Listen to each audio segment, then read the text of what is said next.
Hello, my name is Faisal Khan. I'm a banking and a payment consultant. Today, I want to give you the short version of the 7 steps required to start a cross-border payments company. So, you've decided you want to start a cross-border payments company, whether it's a wallet, whether it's a money transfer company like a remittance business or a B2B business. Whatever the path you choose, these are the 7 steps that you have to take with us in order to make your idea go live. So the first one, number 1, speak the language. There are obviously various nuances, terminologies, definitions, etc. in the cross-border payment space that you are expected to know.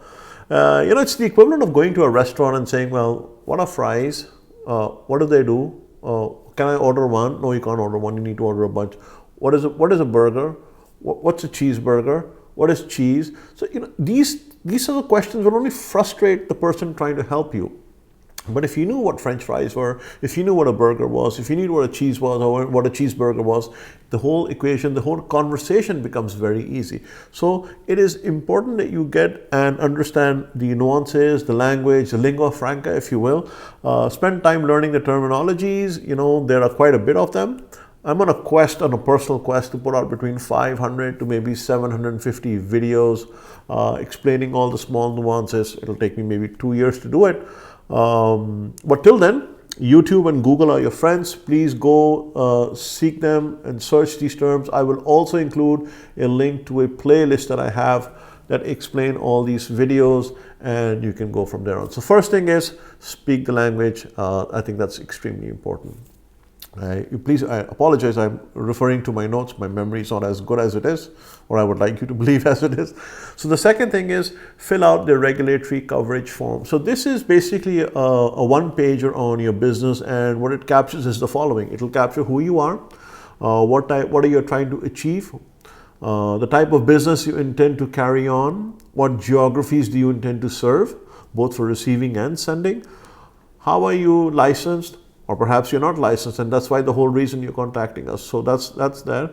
Some basic information on your transaction volume, transaction average, transaction price, ATV, average transaction value, the number of transactions you expect to do on a weekday, on weekends, or for the month, etc. And a bit of information on your compliance. Regulatory coverage form, that's the second thing you have to do.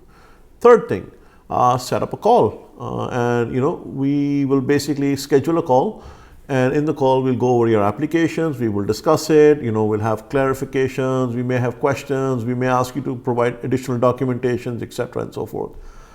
Once that is done, we basically then ask you to do what is called a term sheet consideration. That's the fourth thing, term sheet consideration. What is a term sheet and what specifically is a term sheet consideration?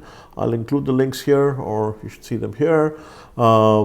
And basically fill it out, and then we provide you with a quote. That's the 5th step. So now you have a financial proposal from us.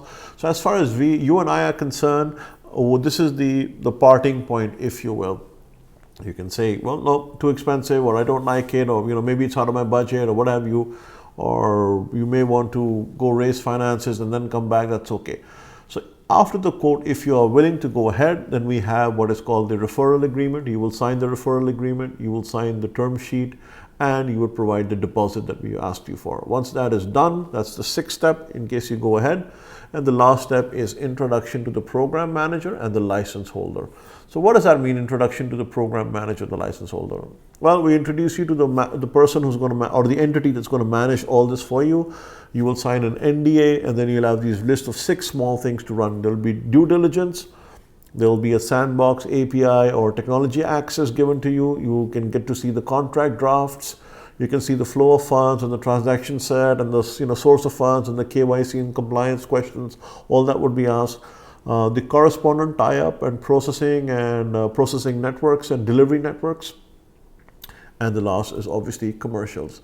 So due diligence, sandbox, contract draft, flow of funds, correspondent networks and tie-ups and commercials. All this are run in parallel, and from the first start where you fill out the form, the application form, till this time over here where you go live, typically takes 6 to 8 weeks. So I hope I was able to explain. All these links and definitions are included in the description below.